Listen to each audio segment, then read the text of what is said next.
नमस्कार, स्वागत है आपका और मैं हूं आपके साथ लता। बड़ी खबर आपको बता रहे हैं, जहां पीएम नरेंद्र मोदी के साथ हुई बैठक में धारा 370 का जिक्र नहीं करने पर लगातार अब महबूबा मुफ्ती अपने ही गुपकार गैंग के मेंबर से लगातार नाराज दिखाई पड़ रही हैं। उसी कड़ी में आपको बता दें कि पीएम के साथ हुई बैठक में धारा 370 का मुद्दा नहीं उठाने पर फारूक अब्दुल्ला से अब महबूबा मुफ्ती नाराज दिखाई पड़ रही है। जी हाँ, लगातार जिस तरीके से पीएम नरेंद्र मोदी के साथ जो बैठक की गई थी, उसके बाद से ही अब महबूबा मुफ्ती से लगातार पार्टी पदाधिकारी के लोग उनसे किनारा कर रहे हैं। और यही बड़ी वजह है कि अब लगातार दिल्ली दरबार में हुई बैठक के बाद अलग थलग पड़ने के बाद महबूबा मुफ्ती की जमीन भी अब दरकती हुई दिखाई पड़ रही है। जी हाँ, एक बार फिर से जम्मू कश्मीर के मुद्दे को लेकर गुपकार गैंग में दरार की तस्वीरें सामने आई हैं, जिसको लेकर लगातार अब महबूबा मुफ्ती बौखलाती हुई और घबराती हुई दिखाई पड़ रही है। जी हाँ, आपको बताते चले कि दरअसल पीएम नरेंद्र मोदी के साथ हुई सर्वदलीय बैठक में जब गुपकार गैंग की ओर से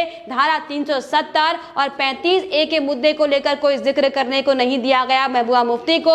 तो लगातार महबूबा मुफ्ती अब तमाम तरह की बयानबाजी एक बार फिर से देती हुई दिखाई पड़ रही हैं। और वो लगातार अब अपने गुपकार गैंग के जो अध्यक्ष हैं फारूक अब्दुल्ला उससे नाखुश और उनसे नाराज दिखाई पड़ रही हैं। जी हाँ, आपको बता दें कि महबूबा मुफ्ती का समर्थन ना करने पर पीडीपी के चीफ महबूबा मुफ्ती अब साफ तौर पर नाराज दिखाई दी हैं। और दरअसल उनका इतना सा आरोप है कि उनके समर्थकों ने, उनके पार्टी के, उनके गठबंधन के मेंबर ने ही उनका साथ नहीं दिया, जिसको लेकर आपको बता दें कि बैठक के बाद महबूबा मुफ्ती ने एक बार फिर से एक टीवी चैनल को दिए इंटरव्यू में साफ तौर पर कहा है कि चाहे कुछ भी हो जाए, जब तक धारा 370 और 35A को जम्मू कश्मीर में बहाल नहीं कर दिया जाएगा, वो कोई भी चुनाव नहीं लड़ेंगी। जिसको लेकर अब सोशल मीडिया पर तमाम तरह की बातें महबूबा मुफ्ती को लेकर उठने लगी है। जी हाँ, दरअसल आपको बताते चले कि बैठक में जिस तरीके से बैठक से पहले और बैठक के दौरान और बैठक के बाद भी जिस तरीके से महबूबा मुफ्ती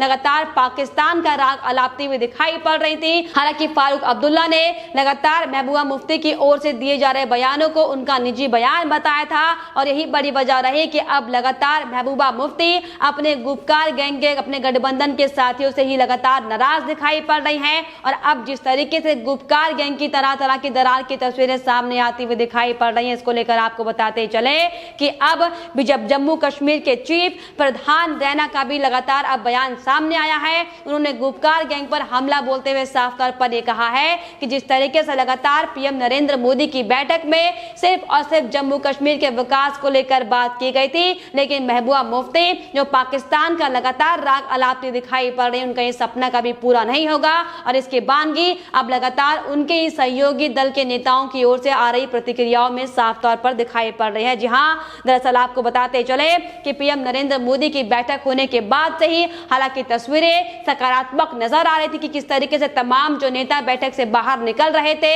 हंसते खुशते मुस्कुराते हुए दिखाई पड़ रहे थे। लेकिन उसके बाद अब जब लोगों की प्रतिक्रियाएं सामने आ रही हैं, फिर चाहे वो उमर अब्दुल्ला हो, फिर चाहे वो महबूबा मुफ्ती हो, और फिर चाहे वो फारूक अब्दुल्ला, जो बयान, जो प्रतिक्रियाएं इनकी सामने आ रही हैं, इससे साफ तौर पर यह समझा जा सकता है कि अब जब एजेंडा बनाकर जो गुपकार गैंग बैठक में शामिल होने के लिए आया था और अब जब उनका एजेंडा कामयाब नहीं हो पाया, तो एक बार फिर से दरार की तस्वीरें गुपकार गैंग में आई है। और इसको लेकर आपको बताते चले कि फारूक अब्दुल्ला हालांकि पहले से ही स्पष्ट कर चुके हैं कि महबूबा मुफ्ती का अपना निजी बयान था, क्योंकि चाहते तो हम आसमान थे लेकिन महबूबा और हमारा एजेंडा अलग था। जी हाँ, इस तरह की बयानबाजी फारूक अब्दुल्ला की ओर से दिए गए थे। और बैठक के बाद भी आपको बताते चले कि फारूक अब्दुल्ला ने साफ तौर पर अपना बयान देते हुए कहा है कि पीएम से मुलाकात बेहद अच्छी रही, सभी पार्टियों ने अपनी बात उनके सामने रखी है, उनकी तरफ से पहला कदम था किसी भी तरीके से जम्मू कश्मीर के हालात बेहतर बनाए जाएं और एक सियासी दौर शुरू किया जाए। और जब तक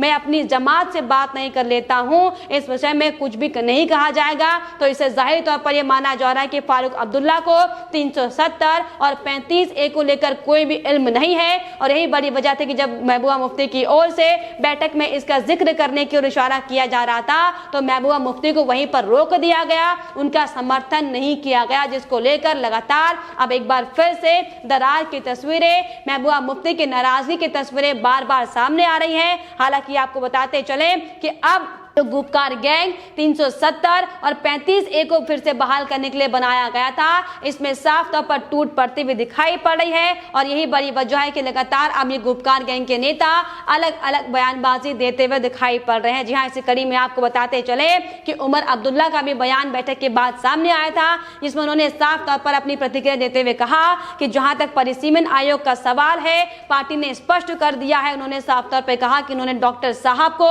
जरूरत पड़ने पर विचार करने के लिए अधिकृत किया है। परिसीमन आयोग की ओर से नेशनल कॉन्फ्रेंस के लिए कोई भी नया रुख नहीं लिया गया है। और इसके अलावा जब गुपकार की ओर से लगातार अलग अलग बयानबाजी साफ तौर पर सामने आ रही है, इसको लेकर जब उनसे सवाल पूछा गया तो उमर अब्दुल्ला ये कहते हुए साफ तौर पर नजर आए हैं कि हमें वहां पर गठबंधन के रूप में नहीं बुलाया गया था। अगर ऐसा होता तो गठबंधन से केवल एक व्यक्ति को आमंत्रित किया जाता, लेकिन बैठक में ऐसा कुछ भी नहीं किया गया है। गुपकार अलायंस ने अपने एजेंडे के बाहर बात नहीं की है। तो साफ तौर पर जिस तरीके से हालांकि महबूबा मुफ्ती और उमर अब्दुल्ला हालांकि एक जैसे बयान बिल्कुल देते हुए दिखाई पड़ रहे हैं, लेकिन जिस तरीके से जो गुपकार के अध्यक्ष हैं फारूक अब्दुल्ला, उन्होंने इन तमाम बयानों से किनारा कर लिया है, जिससे साफ तौर पर यह समझा जा सकता है कि अब जम्मू कश्मीर में वाकई जिस तरीके से राजनीति अब तक गर्माती हुई दिखाई पड़ रही है धारा 370 को और 35A को लेकर, अब उसकी धारा और दूसरी दिशा में बहती हुई दिखाई पड़ रही है, जिसको लेकर ये साफ तौर पर कहना लाजमी होगा कि अब ये गुपकार जो गैंग था ये अब टूटने वाला है। क्योंकि अब पीएम नरेंद्र मोदी के साथ हुई बैठक में जिस तरीके से परिसीमन को लेकर और तीसरे पायदान के चुनाव को लेकर जो जम्मू कश्मीर को लेकर जो चर्चा की गई है, अब इसको आगे बढ़ाने की प्रक्रिया की जा रही है। लेकिन महबूबा मुफ्ती लगातार अपना पाकिस्तानी राग अलापते हुए एक बार फिर से दिखाई दी है कि उन्होंने एक टीवी चैनल्स को दिए इंटरव्यू में साफ तौर पर एक बार फिर से पाकिस्तान का राग अलापते हुए नजर आई है और एक बार फिर से वो कहते हुए दिखाई पड़े कि जब तक अनुच्छेद 370 बहाल नहीं होता वो चुनाव नहीं लड़ेंगे और पार्टी जीतती भी है तो मुख्यमंत्री का चेहरा वो नहीं होंगी। जी हाँ, इसके अलावा महबूबा मुफ्ती ने यह भी साफ तौर पर अपने बयान में कहा बैठक के बाद कि जम्मू कश्मीर में बहुत अत्याचार हो रहा है, लोग सांस तक नहीं ले पा रहे और जम्मू कश्मीर में जमीनी स्थिति कैसी है ये हम सबको पता है। लेकिन जिस तरीके से जो मीडिया में और तमाम सोशल साइट में जो दिखाया जा रहा है कि जम्मू कश्मीर में खुशहाली है, स्थितियां वैसी नहीं है, लोग नाखुश हैं और वहां पर घुटन महसूस कर रहे हैं। और अगर अब मैं इस बहाली को लेकर पीछे हट जाऊंगी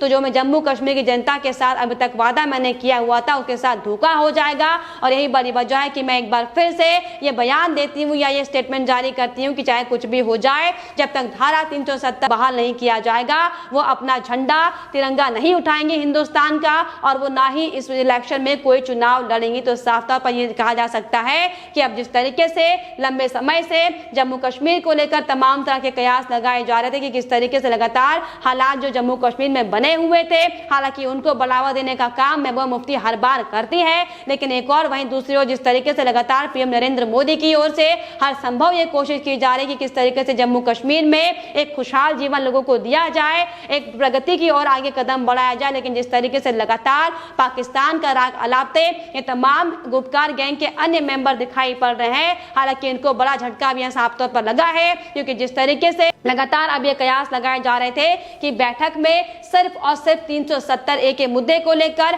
35A के मुद्दे को लेकर चर्चा की जाएगी, लेकिन इन तमाम मुद्दों को खारिज करते हुए साफ तौर पर सिर्फ और सिर्फ विकास को लेकर बातचीत हुई है। और यही बड़ी वजह है कि लगातार अब गुपकार गैंग में तमाम तरह की प्रतिक्रियाएं सामने आ रही है और उनमें दरार की तस्वीरें अब साफ तौर पर देखने को मिल रही है। लेकिन आपको बताते चले कि जम्मू कश्मीर को लेकर पीएम नरेंद्र मोदी की सर्वदलीय बैठक बेहद ही सकारात्मक तरीके से पूरी हुई थी, जिसमें 3.5 घंटे से ज्यादा जम्मू कश्मीर के विकास को लेकर इसमें चर्चा की गई थी। और यही बड़ी वजह है कि अब तीसरे पायदान के चुनाव को लेकर इसमें चर्चा की गई है। और इस बैठक में जिस तरीके से अलग अलग तमाम राजनीतिक दल के नेताओं ने इसमें हिस्सा लिया था, जिसमें गुलाम नबी आजाद से लेकर कई नेताओं ने यहाँ पर आकर पीएम नरेंद्र मोदी से अपनी बातचीत रखी थी। हालांकि कश्मीरी पंडितों का जिक्र भी इस बैठक में किया गया था और कश्मीरी पंडितों की बहाली को लेकर, उनकी सुरक्षा को लेकर, उनके जीवन को लेकर, उनके मौलिक अधिकार अधिकारों को लेकर भी हालांकि पीएम नरेंद्र मोदी ने साफ तौर पर यह वादा किया है कि अब बहुत जल्द कश्मीरी पंडितों पर भी फैसला लिया जाएगा। दरअसल यही बड़ी वजह है कि लगातार अब महबूबा मुफ्ती बौखलाती भी दिखाई पड़ रही है और जब उनको अब दिखाई पड़ रहा है कि जो उनके अध्यक्ष फारूक अब्दुल्ला जो उनका समर्थन नहीं करते हुए दिखाई पड़े हैं, उन पर लगातार नाराजगी जाहिर कर रही हैं और बार बार ये कहते हुए दिखाई पड़ रहे कि चाहे कुछ भी हो जाए, जब तक धारा 370 बहाल नहीं किया जाएगा वो चुनाव नहीं लड़ेंगे। लेकिन आपको बताते चले ये मोदी सरकार की बड़ी जीत है, क्योंकि जिस तरीके से तमाम एजेंडाधारी नेता उस बैठक में शामिल होने के लिए हालांकि आए थे अपने अपने एजेंडा को लेकर, लेकिन जिस तरीके से मोदी सरकार पीएम नरेंद्र मोदी के साथ हुई बातचीत के बाद ये निष्कर्ष निकलकर सामने आया कि अब जम्मू कश्मीर में भी तीसरे पायदान के चुनाव को लेकर चर्चाएं की जाएंगी, वहां पर चुनाव किया जाएगा, विकास को लेकर बातचीत की जाएगी। यही बड़ी वजह है कि लगातार अब गुपकार गैंग में दरार पड़ती हुई दिखाई पड़ रही है, लेकिन वहीं दूसरी ओर से मोदी सरकार की एक बड़ी जीत के तौर पर देखा जा रहा है। फिलहाल इस पर आपकी क्या राय है हमें कमेंट बॉक्स में जरूर लिखिएगा। साथ ही साथ हमारे चैनल को सब्सक्राइब करना भी ना भूलें।